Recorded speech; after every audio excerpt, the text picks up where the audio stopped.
I want you to imagine the world in the year 2026. We are globalized. We trade with China, Europe, and America. We rely on complex supply chains for our food, our technology, and our energy. We feel safe. We feel invincible. Now imagine that in the span of just 40 years, every major government collapses. The trade routes stop. The internet goes down. Cities burn. And within one generation, your grandchildren have forgotten how to read and write. This sounds impossible, but it has happened before. This is the story of the Bronze Age collapse, the first time the world ended. To understand how shocking this was, you have to look at the world in 1200 BC. This wasn't a primitive time. This was a golden age. The Eastern Mediterranean was a thriving, interconnected global economy. You had the Egyptians, the superpower of the south. You had the Hittites, the superpower of the north. You had the Mycenaeans, the ancestors of the Greeks. These empires traded with each other. We found shipwrecks from this era carrying tin from Afghanistan, copper from Cyprus, glass from Egypt. They had treaties. They had diplomatic marriages. They sent letters to each other complaining about taxes. It was a sophisticated, international world, very similar to our own. And then, in the year 1177 BC, the lights went out. Almost simultaneously, the great civilizations fell like dominoes. The Hittite Empire vanished. Their capital city, Hattusa, was burned to the ground and abandoned. The Mycenaean palaces were destroyed. The great trade city of Ugarit was leveled.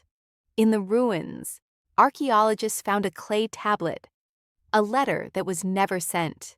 It read, "My father, behold, the enemy's ships came here. My cities were burned."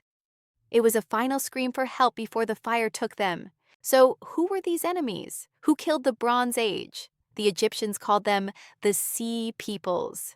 They described them as a confederation of warriors who came from the sea in ships. No one knew exactly who they were. For decades, historians blamed the Sea Peoples for the collapse. They were the villains, the barbarians at the gate. But modern archaeology tells a different, scarier story. The Sea Peoples weren't a conquering army. They were refugees. They were families. They brought their wives, their children, and their household goods in ox carts. They weren't invading to conquer. They were invading to survive. Why? Because the world was starving. New evidence from pollen samples shows that around 1200 BC, the region was hit by a mega-drought. The crops failed. The famine was catastrophic. When people starve, they move. The Sea Peoples were likely fleeing their own dying homelands. They crashed into the Hittite and Egyptian empires like a human wave, and the empires were too weak to stop them. Why? Because of the system's collapse. The Bronze Age was built on bronze. Bronze is an alloy of copper and tin. Copper is common, but tin is rare. It had to be imported from thousands of miles away. When the Sea Peoples disrupted the trade routes, the tin stopped flowing.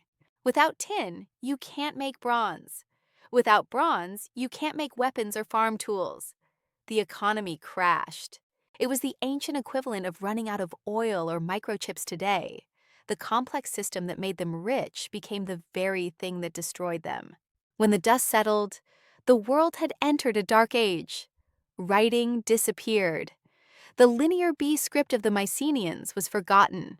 For 300 years, the Greeks didn't write anything down. History went silent. People lived in small, isolated villages, terrified of strangers. The Golden Age was a myth. This story is a warning for us. We live in a world that is even more interconnected than the Bronze Age. We rely on chips from Taiwan, grain from Ukraine, and oil from the Middle East. We face the same threats: climate change, mass migration, and supply chain disruption. Civilization is not a permanent state. It is a fragile agreement, and it only takes one bad century to turn a skyscraper into a tomb.